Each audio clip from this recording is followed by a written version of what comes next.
8h46. Il y a donc la présentation tout à l'heure en Conseil des ministres du projet de loi sur la réforme des retraites. Ça continue d'avancer. On entendra Emmanuel Macron. Tiens, d'ailleurs, on va l'entendre dans un instant.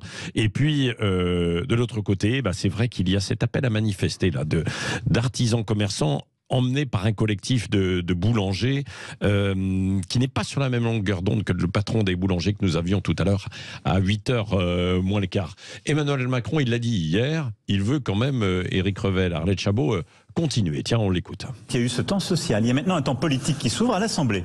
Et il faut le respecter. Et donc moi, je souhaite que le gouvernement, avec les parlementaires à l'Assemblée nationale puis au Sénat, puisse travailler le texte et l'aménager.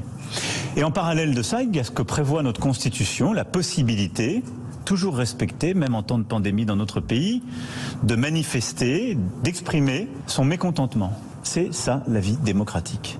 Voilà, la vie démocratique qui va passer, donc, il le disait, il y a eu un temps social, sauf qu'il va continuer, il va se poursuivre avec la grève du 31. Mercredi, il y a aussi les enseignants, Éric Revel. Oui, jeudi et vendredi, sans doute, grève dans les raffineries. La SNCF, demain, discute d'une grève reconductible. Philippe Martinez qui explique... Pendant les vacances, oui. Que peut-être pendant les vacances de février, il pourrait y avoir des problèmes de train. Mais dans l'extrait qu'on vient d'entendre, Patrick, je pense que le mot, le verbe qui est intéressant de la part d'Emmanuel Macron, c'est aménager. Ouais. On peut peut-être, à l'Assemblée nationale, aménager cette réforme. Alors je ne dis pas que c'est un pas en arrière, mais en tout cas, aménager, ça veut dire qu'il y a un sujet à discussion. Il ouvre une porte aussi au LR qui pourrait constituer peut-être, c'est peut-être de moins en moins vrai, la majorité pour faire voter cette loi. Aménager sur quoi ?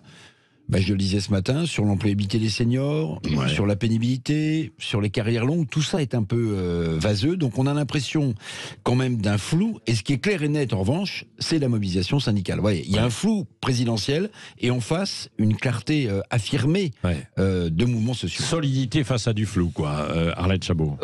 Oui, aménager, pour l'instant. Mais aménager à condition que ça ne coûte rien, c'est-à-dire que le cadre est extrêmement contraint, il y a déjà un tiers des sommes espérées par la réforme qui servent à financer les mesures sociales.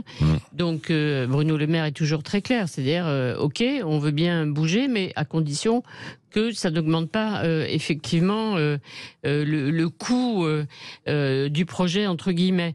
Donc, au fond, ça ne va pas très loin. C'est vrai, quand Gabriel Attal parle de mesures coercitives, si effectivement les entreprises n'emploient pas le senior et ne respectent pas les règles, mesures coercitives, oui, mais ça coûtera aux entreprises, mais pas au gouvernement. Ça, c'est jouable. Pour le reste, franchement, aménager, ça ne va pas effectivement très loin. Et donc, d'autant qu'ils se sont grillés une cartouche, si je puis dire, d'ores et déjà en annonçant qu'il passait de 65 à 64, quoi. Donc, ça a l'air d'une concession. Ça a l'air d'être une concession. Faites de même très vite, quoi. Donc, on voit bien qu'annoncer l'augmentation du minimum retraite, ils ont beaucoup hésité, l'annoncer pendant la discussion, l'annoncer avant pour tenter de casser un peu ou de réduire la colère. Voilà, c'est fait et ça ne marche pas. En fait, l'histoire, c'est qu'il y a peut-être un état d'esprit des Français qui est en train de changer. C'est-à-dire qu'on a beaucoup dit que les Français étaient résignés, c'est ce sur quoi misait le gouvernement. Or, la mobilisation peut, au contraire, faire bouger un certain nombre de Français qui se disent, et après tout, si on faisait reculer le gouvernement. Mais Éric Revel ? Oui, parce que la cartouche des 1 200 € bruts pour les futurs retraités ou pour les actuels retraités, c'était aussi une demande de LR en amont. Vous vous souvenez de cette interview d'Éric Ciotti dans le JDD. Donc le gouvernement a été obligé de la griller assez vite, cette cartouche des 1 200 €. Mais vous avez vu que même sur ce sujet, Philippe Martinez dit que le compte n'y est pas. Donc Nathalie Arthaud, tout à l'heure, vous expliquait qu'à moins de 2 000 €, etc. Donc là, il y a un vrai sujet social. Et dans ce qu'on comprend pour l'instant, mais on verra si la mobilisation s'étiole ou pas, dans ce qu'on comprend surtout, c'est que l'intersyndicale ne paraît pas fissurée et que la CGT ou d'autres syndicats demandent le retrait pur et simple de cette réforme. Donc, est-ce que ce sera un retrait Horace Campagne façon Alain Juppé 1995, ou est-ce que ce sera au contraire un passage en force 2010, François Fillon? Je vous rappelle quand même que quand Woerth présente sa retraite, personne ne lui donne une chance de passer cette retraite qui passera l'âge du départ de la retraite de 60 à 62 ans. Et pourtant, en dépit de manifestations du même ordre aujourd'hui, finalement la retraite la réforme passe quand même. Ouais. Donc j'ai du mal à voir dans quelle direction ça se passe. Frédéric est avec nous de Blagnac. Bonjour. Oui, bonjour à tous, bonjour. Oui, Frédéric, quel est votre sentiment, vous, sur justement cette attitude du gouvernement? Est-ce qu'il va essayer de passer vraiment en force ou d'aménager un peu, comme on disait, sur quelques points? J'espère qu'il va aménager cette réforme dessus. Déjà, je pense que le timing est très mauvais. C'est-à-dire qu'on sort de périodes de pandémie, de période de Covid, d'inflation, de mouvements sociaux. Bref, laissez-nous un peu respirer. Il aurait été préférable d'ouvrir d'abord le dialogue et de pouvoir discuter tous ensemble pour amener peut-être un projet à terme. Déjà, le timing me semble complètement fou. Anxiogène déjà par les gens. Et puis quand c'est anxiogène, on n'a qu'une seule envie, c'est de rejeter. Deuxièmement, il y a aussi des économies à faire. Ne serait-ce que, je dirais, au niveau des cartes vitales. On parle de 20 milliards de cartes vitales qui, en fait, compte n'existeraient pas. Donc, il y a peut-être des économies à faire avant d'augmenter. Il y a aussi le fonds des réserves de retraite qui, aujourd'hui, a complètement disparu du dialogue alors qu'il serait de l'ordre de 26 à 30 milliards d'euros. Bien, ça permettrait peut-être de patienter 2-3 ans pour pouvoir trouver des solutions. Et puis, il y a aussi des mesures complètement antisociales.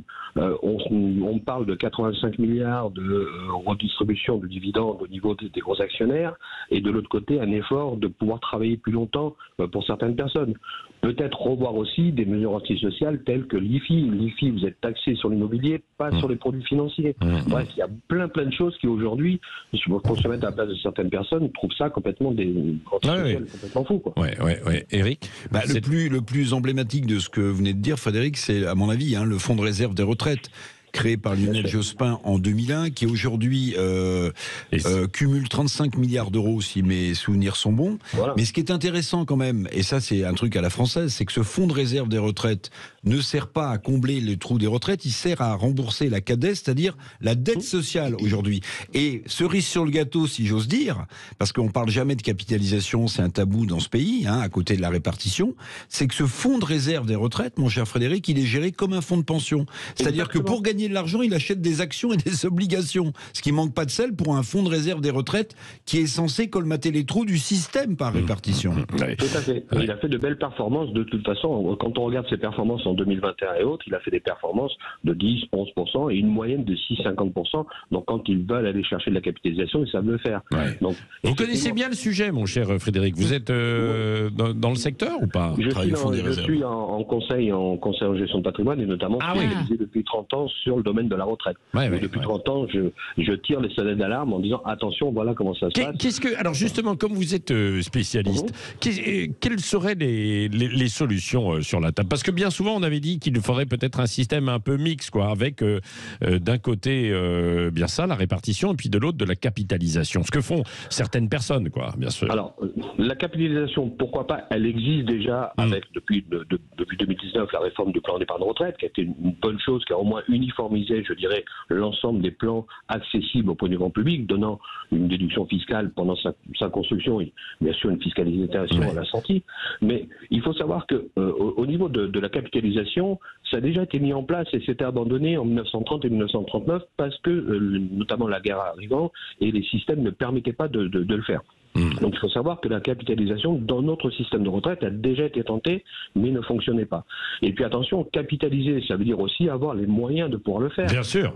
Et aujourd'hui c'est dur, dans beaucoup de secteurs. Aujourd'hui c'est dur. Aujourd'hui il y a des personnes qui malheureusement n'arrivent pas à finir le mois. Donc si en plus on leur demande de capitaliser, il faudrait à mon avis imposer tout simplement aux entreprises de faire du tutorat, de prendre des seniors, de les obliger à les engager, quitte à les subventionner, plutôt que subventionner, je dirais, un RSA ou subventionner un Pôle emploi, eh bien, donner ceci pour pouvoir créer un tutorat au niveau des seniors, qu'ils puissent continuer à travailler et qu'ils puissent aussi transmettre leur expérience, ce qui manque aujourd'hui en France. Aujourd'hui, beaucoup de seniors ont demandé de travailler. Moi, je l'ai été, j'ai ouvert mon cabinet. Pourquoi ? Je ne l'ai pas ouvert parce que j'avais une soif de vouloir devenir indépendant. C'est parce qu'à partir de 50 ans, plus de possibilités d'embauche. Donc, et d'ailleurs, quand on voit qu'il y a eu 1 million de créations de petites entreprises sur l'année dernière, beaucoup sont faits par des gens un petit peu comme vous, là, dans cette démarche, en se disant je quitte de manière où je ne retrouve pas, dans les grandes entreprises on ne veut plus de moi, et donc je crée ma petite structure.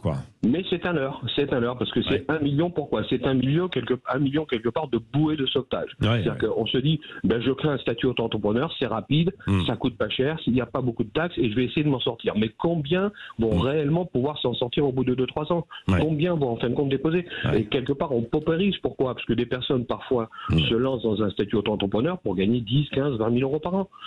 On pauperise complètement la chose. Donc on tourne en rond. Merci en tout cas de ce témoignage, Frédéric, c'était intéressant. Merci Éric Revel, Arlette Chabot. Les débats continuent dans un instant avec Valérie Expert, mettez-vous d'accord. Ensuite Jean-Jacques Bourdin, André Berkoff et évidemment tous vos programmes jusqu'à ce soir. Bonne journée dans la grisaille et le froid, n'oubliez pas. Mais vous allez voir, en sortant, vous allez vous rendre compte.